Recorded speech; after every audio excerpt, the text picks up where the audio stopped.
To another big story we're following today, Donald Trump issuing a fresh ultimatum for Iran to make a peace deal with the United States without offering a timeline. Trump posted online, quote, this being on his Truth Social, "The clock is ticking." And he suggested that Iran move the talks forward or there won't be anything left of them.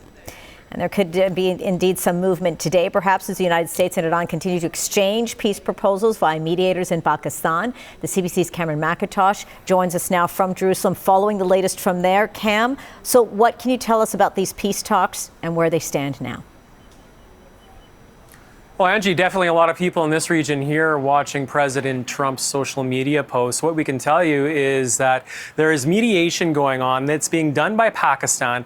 And yesterday, they took an Iranian modified peace proposal to the United States. As we know, that's where it sits right now.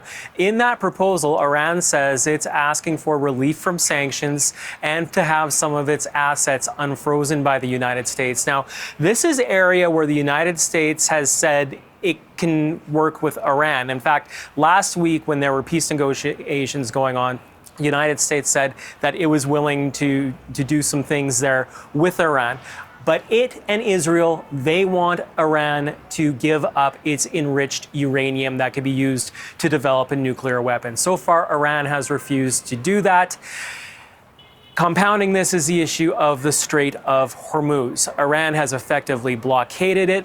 The U.S. has repeatedly said this is an international waterway. It rejects any Iranian control over it. Iran says it's now working with Oman to come up with a mechanism to basically govern the Strait of Hormuz. There has even been a social media account set up for a Strait of Hormuz authority. So this has been an issue that has really tripped up the negotiations so far. We don't know exactly where that sits right now with the United States. Watching this all, of course, is Israel, where I am. Prime Minister Benjamin Netanyahu had a call yesterday with President Trump. There was no readout offered on that call, but the Prime Minister then went on to meet with his security cabinet here in Israel. In light of all of this, the situation in Hormuz, the military situation where there appears to be some buildup here in Iran. Markets are watching. Oil prices are up today. Asian stocks were down at the opening of markets. So a lot of people watching what's happening with the military and watching what the president posts. Yeah, and where you are as well, Cam, the other big story that we're watching, Israel's interception of another Gaza aid flotilla at sea. What can you tell us about that?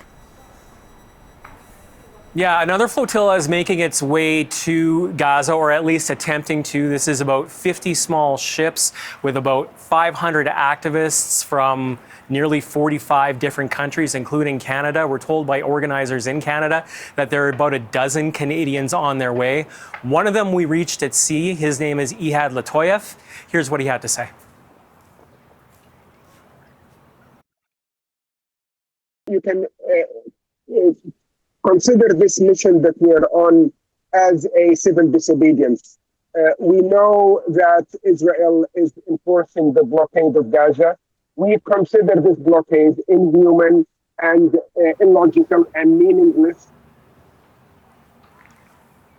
Now, while the stated purpose of the flotilla is to take aid to Gaza, Latoyev says he expects to be detained. He says that this is about drawing attention to the plight of Gaza. As for Israel, there were two other flotilla attempts. Israel blocked those. It posted today that it will protect its right to protect its legal blockade of Gaza, using its own words, warning that activists that attempt this blockade will be detained, and Israel saying it's not ruling out the use of force. Last time Israel did arrest activists in international waters, they were later released. All right, Cam, thank you so much for the update here. CBC's Cameron McIntosh for us in Jerusalem.